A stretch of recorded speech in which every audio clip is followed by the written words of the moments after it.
We're so happy to have you here with us. Hope you're getting a move on. Now, everybody's online these days, and if you want to know how to make the best of that opportunity, we have that for you inside your Spotlight on Now.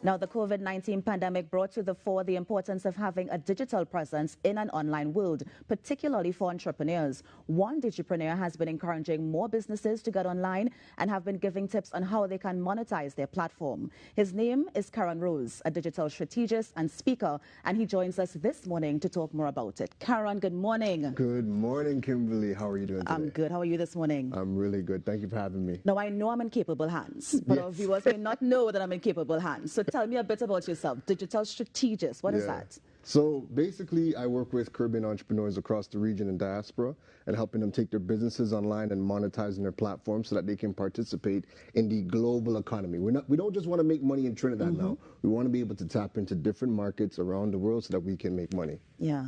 How can we do that? Is it as simple as saying, I am going to take my phone, I'm going to create content, I'm going to post it, and hopefully a company would contact me to work with them? I mean, that's one piece of the pie. I try to get people started who already have a business, who may not be online, but now we can, build a website around them. Now we can learn how do we use social media to get clients, attract them from anywhere in the world, and then what mechanisms and tools do we need to put in place so that people around the world can pay us, all right? If you are somebody who is a content creator and you are putting out content, yes, you can attract brands to pay you, and then there's a list of other ways that you can start to make money leveraging your platform. All right. So we're doing influencers separate. I'm going back to businesses. Yes. I have a shoe store.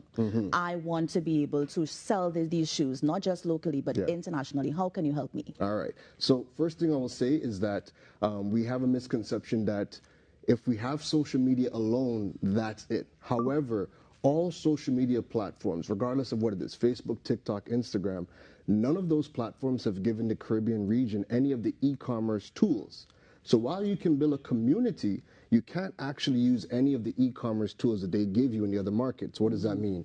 If I'm on Facebook and I'm in the US market, I can create a Facebook store, list my products, and all of the payments happen directly on Facebook without having to go anywhere else. In the Caribbean, we need to have a website. We need to redirect people to our website so that even if they see our products on social media, they go to our website, they can add to cart and pay. If you only have social media, and I'm sure this has happened to you, you would have to DM the business. And who knows when the business responds, right? Yes. Who knows when? And by the time they do, we might have already ordered it from Amazon and it's already delivered before the business responds to us. Interesting. So we are sending people to our website, but some people may think that a website is so expensive. So I'm wondering about the cost factor of doing something like that. Yes, love it. You can have a website done. It's not the same cost as it was before. When I got started with my first business, Droid Island, which was a smartphone store, it cost me about $450 TT to build a website on my own. Yes, I had to learn how to do it, but I went to YouTube University, read a couple of books, and I was able to read guides to help me put together my own website. So the cost is not what it used to be before. You can get a website done on the cheap if you learn how to do it yourself. Yeah. Now, when we talk about monetizing it, so we're sending people from our social media, Facebook, Instagram, to this website. Is it something that is built in the system where you get paid, or how do you access that cash? Yeah, so there's both, right? So YouTube right now is the only, and I don't classify YouTube as a social media platform. It's a search engine, but it is also a platform that has social media features. YouTube gives us monetization throughout the Caribbean. So if you have a YouTube channel and you're building your platform, we can get paid US dollars. Google cuts you a check that they send to your house, or they do direct deposit. All the other social media platforms, all of the monetization methods are not accessible to us. So we have to now figure out, how do we do external monetization? That could be in the form of a brand deal, which is what most people try to run after, right? But then that's just one way. That's just one source of income. What about selling a product, right? So when I had Droid Island, I was creating content around phones, educating. The brand deals came, yes, but then I was selling products. I was able to monetize off of my website. So my website also had something called Google AdSense, which is another way that Google pays out creators. Then people started to book me to speak, got paid through there. I was also able to take my knowledge and turn it into workshops with some of the biggest companies across the region. That's another way to make money. So that one brand, Droid Island, had multiple ways to make money outside of just brand deals. Yeah. That's what monetization is. But from that website, does it go to a direct deposit account, or how does it work? All right.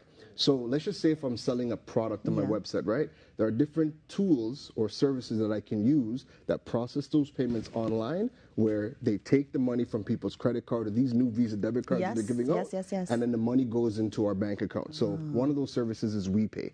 WePay is something I use on my website. Once someone adds a product to cart they purchase, WePay processes the payment. It goes into my WePay wallet, and I have to connect or provide my banking information to WePay, and then WePay deposits the money into my account. You also have every single bank. Each bank has their own e-commerce services. So whoever you bank with, you can go to them and ask them for their e-commerce services. They can set you up, and those features can connect to your website. The bank even has its own services that you could use if you do not have a website, Right. where you can use their services and provide payment links or payment buttons that you could send out across social media. And then people can click on those links. It'll pop up a form showing people what the product is. It'll take the money from their person's Visa debit card or credit card and then deposit it to your account. Interesting. So now let's look at influencers. Yes. One of the things I hear a lot of people think about, and not just for influencers, but one of the things they complain about is, how do I create content? I think people, they start off so good, it's always on a high, and then they run out of steam very easily. Yeah. How do you keep that momentum and keep pushing out that content to attract your audience? Right. So I look at it like two ways, right? As a business owner in my niche, I have decided to pick a niche. So it started off with smartphones, and now I've got into digital strategy, right? So I've always been in a niche. I've learned a skill called market research, where we can actually extract all the data that Google and Bing and any of the search engines collect on all of us, and we can extract that information around our niche, and all that data that we see, we can now turn into content. So if people are asking over 9 billion things on Google a day, we would never run out of content, because every single question we can turn into content. Now, if you are a content creator who is creating general content, you're creating skits, you're trying to make comedy, it's easy to get burnout, because you got to be funny every single day, and you got to post 3-4 times to build some steam every single day. That's how people get burnt out, right? So if you're only doing that, you run into problems down the line. It's easy to fizzle out, because, again, you have to be creative. Versus as a business owner within a niche, or if anybody decides to niche down, for me, content creation comes easy, because I'm always looking at the data and seeing exactly what problem do I want to solve for the people in my niche, and I just turn it into content. Keron, when you said extracting data, I was wondering about the legality of it. How do you get this information legally to be able to create that content? Right, a lovely question. So everybody uses Google. Right. Everybody uses Bing. Every single thing that you sign into is collecting data on you. As a digital strategist, it's our job to use all of the tools and platforms that are available to us, and we use the tools that they provide us. So I can use Google tools that they give us as business owners to look at all of that data that it's collecting on everybody. Right. So I'll give you an example. There's a service called Google Business. If you search for a business, you're probably going to see the business on the map. You'll see the contact, the phone number, see some pictures. That is a tool that Google gives to business that they can use for free to show up on Google, right? And then if they look at their insights, they're going to be able to see how many people call them every week, what time of the day they call, how much foot traffic are coming into your store, because guess what? How many times have you seen you leave a restaurant, you get an email from Google? How was your stay experience? How was your experience? Yes. That's all the data that Google is collecting on you that business owners have access to, that they can now turn into a strategy or turn into content.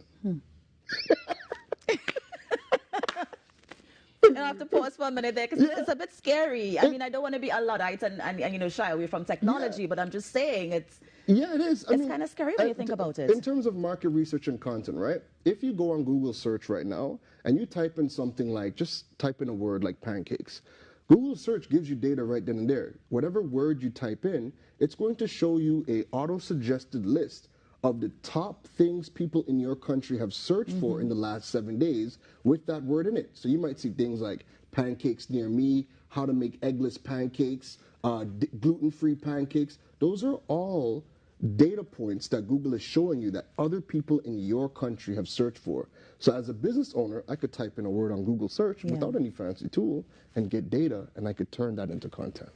And then after I type in pancakes, if I type in skateboarding, I'm still going to see ads for pancakes. Because I would have left my footprints, right? Because I would have left my footprints, yes. Exactly, exactly. So, yes, so all of those things, business owners have access to be able to utilize. And so what you're talking about is called retargeting.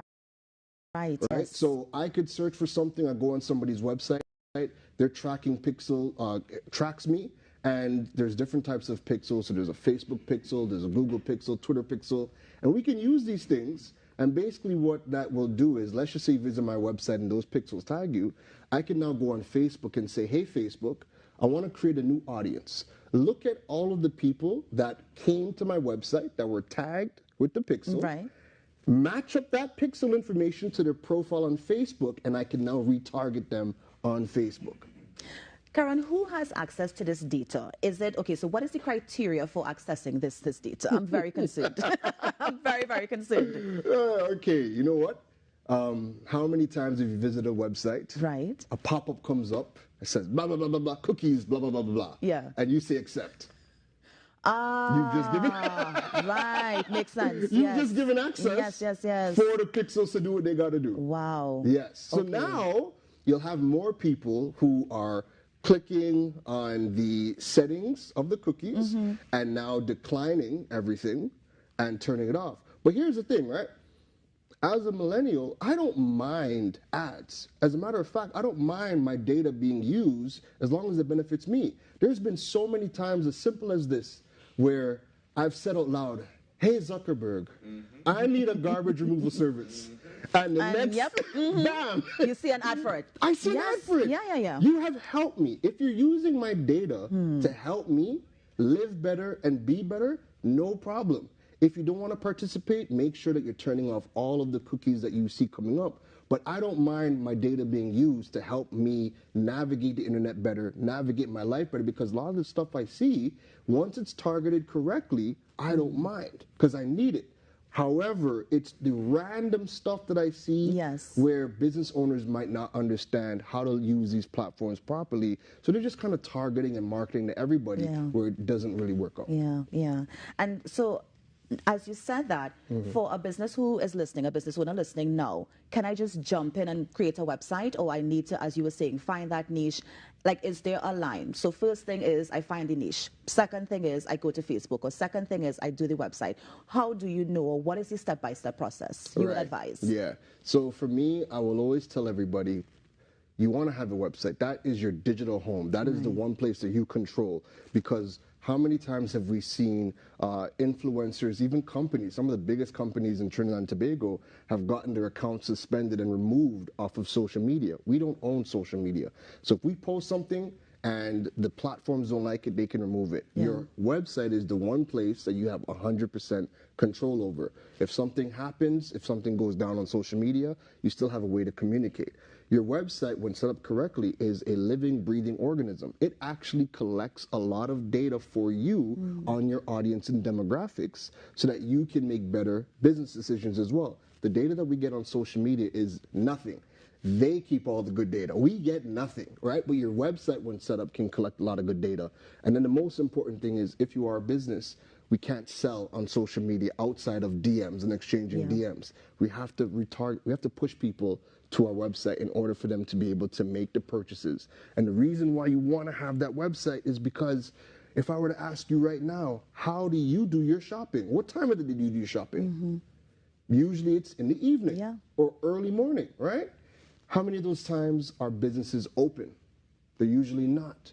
So if you do not have a website, then that means you're only limited to that window of 9 to 5 when you're open for people to conduct business with you. You're limiting your sales, you're limiting how much money you can make. But when you have a website, when you learn how to install the e-commerce tools like a WePay, the bank solutions, people can now conduct business with you at any time of the day from anywhere in the world. And final question, Keron, can anything be sold online? Product, service, anything at all? Yes, any and everything can be sold online, whether it's products. So I started off selling products, it was phones. Now I sell my services online, and you can get clients from anywhere in the world. So I've had clients in Australia, and I could send them a digital invoice. They pay me with their credit cards. I have clients around the region. So you can sell products or services online to anywhere in the world, and we have those tools where we can get paid in either TT dollars, or if we want to keep it in US, we can keep it in US and put that in our bank. Getting it out, a different story. And we're going to have to bring you back in, because I know you have some stories to tell that we can definitely learn from. Anytime you're ready. Keron, it was a pleasure having you on the show this morning. I hope that our audience, especially those entrepreneurs, those digipreneurs, I hope that they were listening and that they can go and start their online business. Thank you for having me. Yeah, thank you so much for being here. Great conversation. And that was Keron Rose, a digital strategist, a digipreneur, just telling us how we can get online and also how we can monetize those platforms. You're on the Now Morning Show. We're going to take a break and be right back. Stay with us.